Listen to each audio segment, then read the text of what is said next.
Ron Nirenberg, Mayor of San Antonio, along with Judge Nelson Wolf from Bexar County. We're joined by Commissioner Rebecca K. Flores, as well as Director of Epidemiology, Rita Espinoza.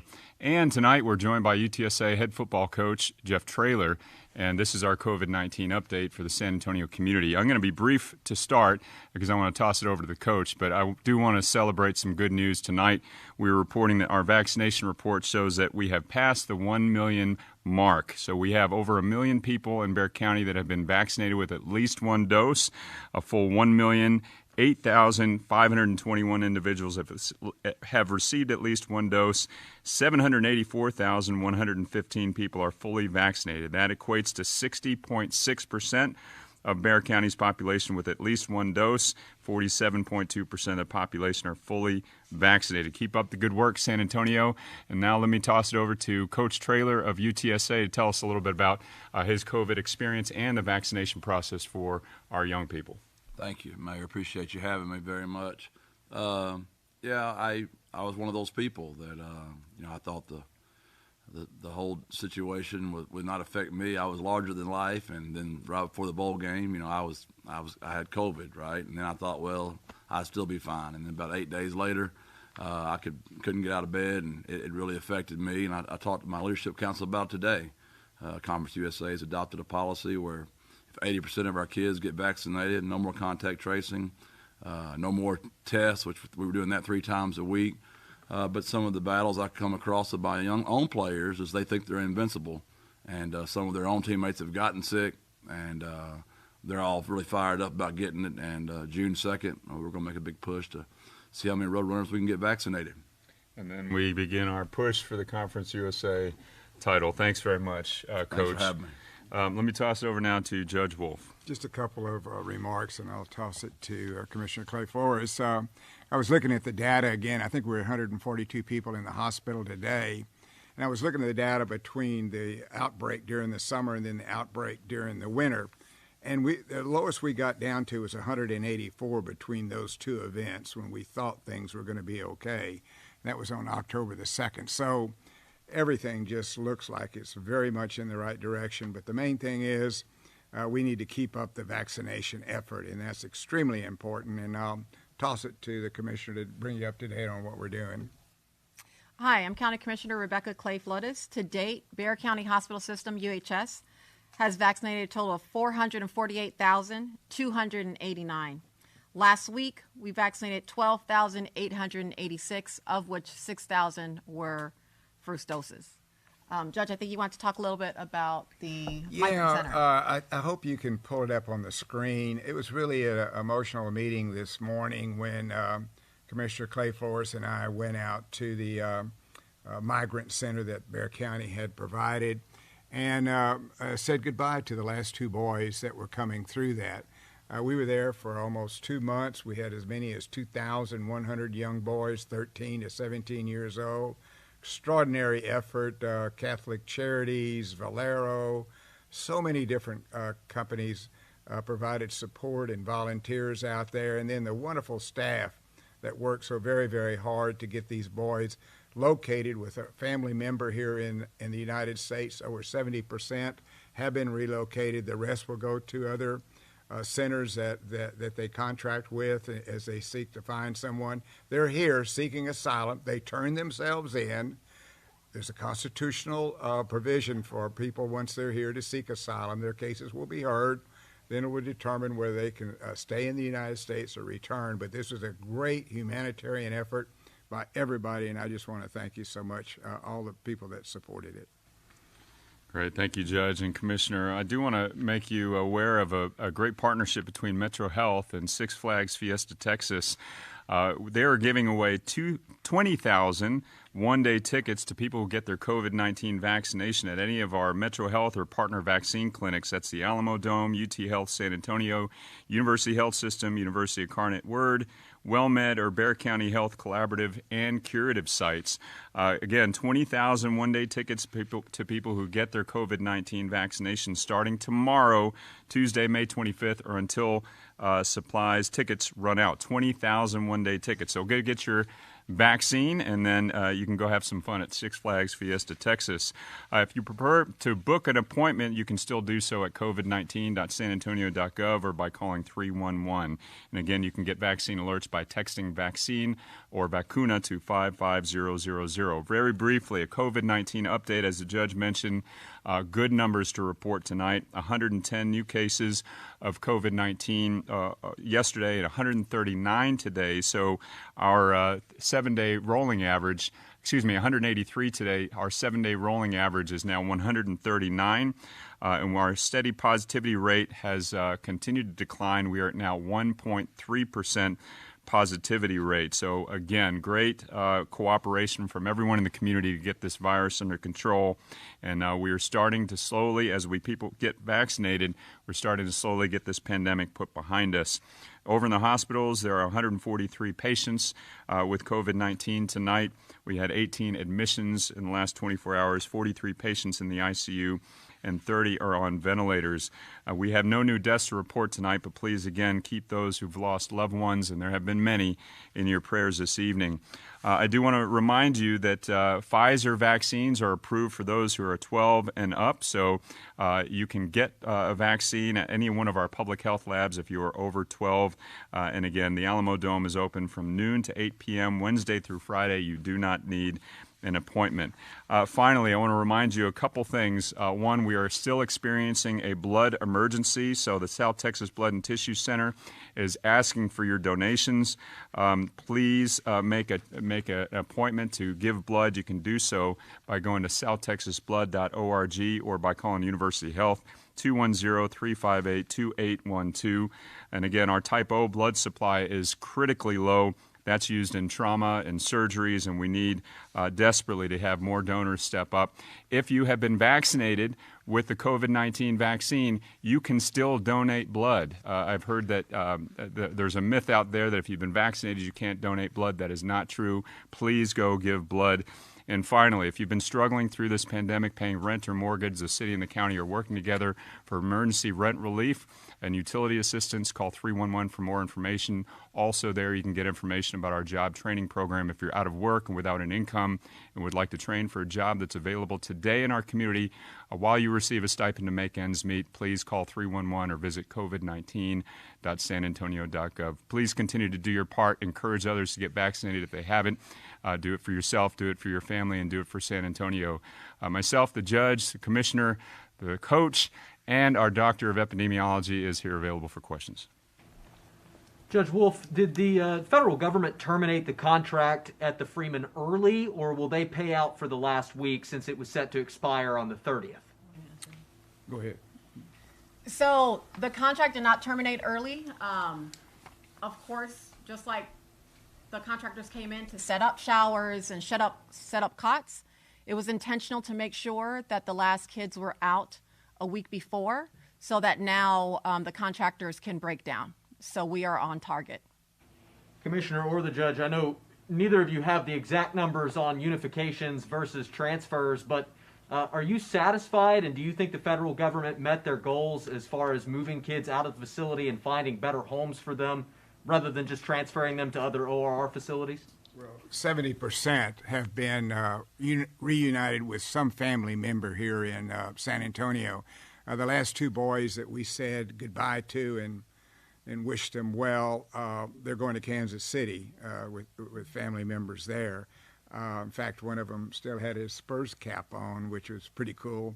And so the other 30% will go to a licensed facility as they wait to try to get unified with a family member. If they don't get unified with someone that can say, then they will stay there while their asylum is pending. You got anything you want to add to that, Commissioner? Yeah, I would say that we were successful because this was always intended to be a 2-month temporary contract. And during the 2 months, reuniting 70% of a little over 2,000 kids with their host families throughout the country, I would say is successful. The 30% they are still working on, because the contract was ending, they transferred to sites and they are continuing to work on their cases to hopefully reunite a lot more with their host families. Do you expect that the investigation into sexual assault allegations can continue now that there's no one there? Oh, that was a trumped up charged to begin with. There really isn't any other investigation going now. Nothing was found. Everybody's leaving the facility. There's nobody left. Well, so a lot of the workers will be cleaning up and leaving, but as far as all the kids, they're off into a safe environment. And I want to say that I obviously went as a volunteer with my church through the Seventh-day Adventist Church, and the last few days I was there every day because I was committed to see the very last boy off. And so many of the kids, as well as volunteers and staff, were crying. So the fact that a lot of the boys were crying, teenage boys, that's testament to how they were treated at this facility, that they were treated well and they made friends, not only with the other boys, but also with staff. Judge, can you elaborate a little more on your experience at the Freeman this morning, and what did the kids tell you when you visited? Well, you know, Rebecca, I've been out there several times, but Rebecca's been out there several times every week as a volunteer effort. So she's really got to know the kids. You know, they're from Central America, and it's heartbreaking to understand what they had to go through, coming 1,000 miles over Mexico, getting stuck in bad camps in Mexico, then coming over here and being jammed in at the border. And so I think they felt like they'd reached a very safe haven when they were here. They were fed well, they were given clothing, they were given entertainment. So they were thankful, and I think that they were sort of crying because they had made so many friends here. But it was just it was not only for the young boys that were there, but it's for all the people that work so very hard. Catholic Charities had more volunteers step up than they ever have for anything they've ever done. Over 2,000 people volunteered. Valero employees were out there. Everybody chipped in to help, and it was just such a humanitarian effort by the people of San Antonio, and it really tugs at your heart when you're trying to help somebody and you know you've really done a good job, I believe. For either of you, did the children tell you anything memorable?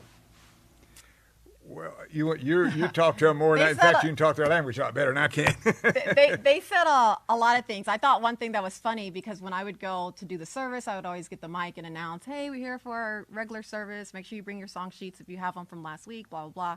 And so when one of the kids left, he said, I'm always going to remember your voice and your hair. And I just thought that was pretty hilarious. But yeah, there are lots of memorable things that the kids shared. But I thought that was pretty funny. Judge, do you know what the handmade drawing was supposed to represent? It was a drawing of the sun coming up, and to me that was a symbol of what this young boy was really hoping would happen in his life, the sun finally emerging. How many boys were there today? I saw two. Were there some earlier? There were two. 3 left at 2 a.m., and the last 2 left this morning at 8:30. Do we know where the 30% of migrant kids were transferred to? Several licensed shelters throughout the country.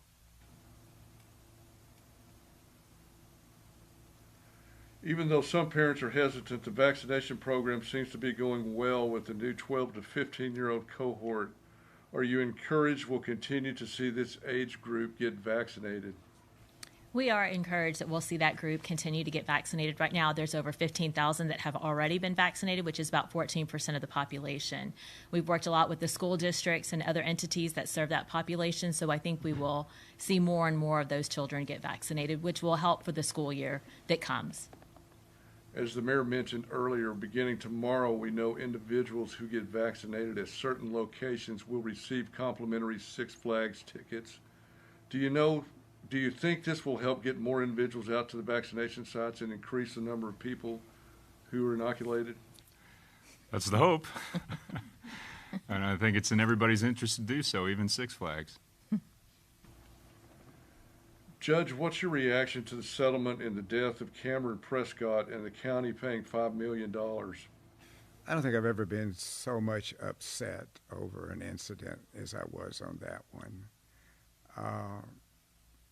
They thought the lady had a gun, and she was shot and killed, and then fired into the trailer, and the young boy, 6 years old, and then with the pictures of the toys there and his father, and it's such a tragic thing to happen, and I think the final settlement was somewhere around $5 million. It's probably the largest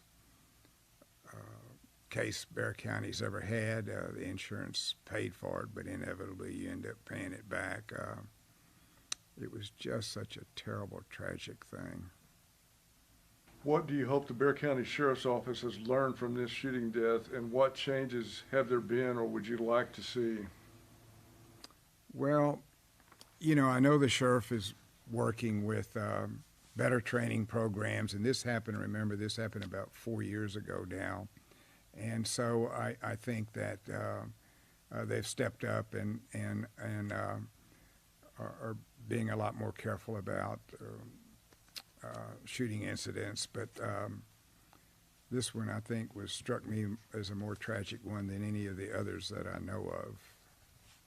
For Mayor Nirenberg, CPS Energy met today regarding the proposal for provisional rate increase, partly due to the winter storm. What does the city plan on doing to assist or support the residents?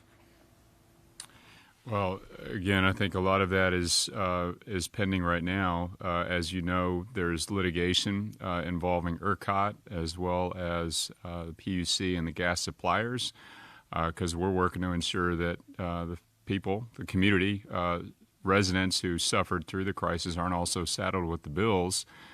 We're working, as I mentioned earlier, through utility and rent assistance, mortgage assistance for folks in the community that have been struggling through the pandemic, but certainly that's been exacerbated by the winter storm. So there's a number of things that we're working with the community collaboratively to ease the impact. And again, everything that's been discussed at CPS right now is pending a lot of those measures.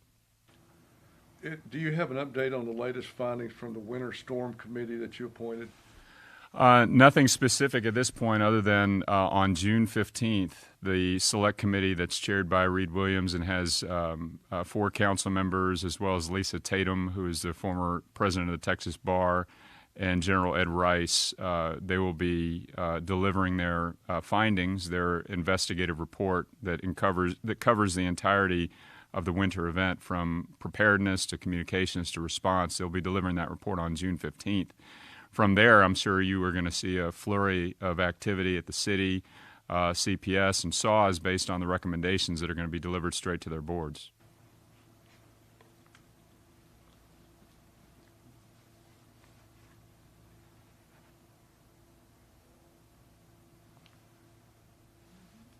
That's all the questions we have tonight. Thank you.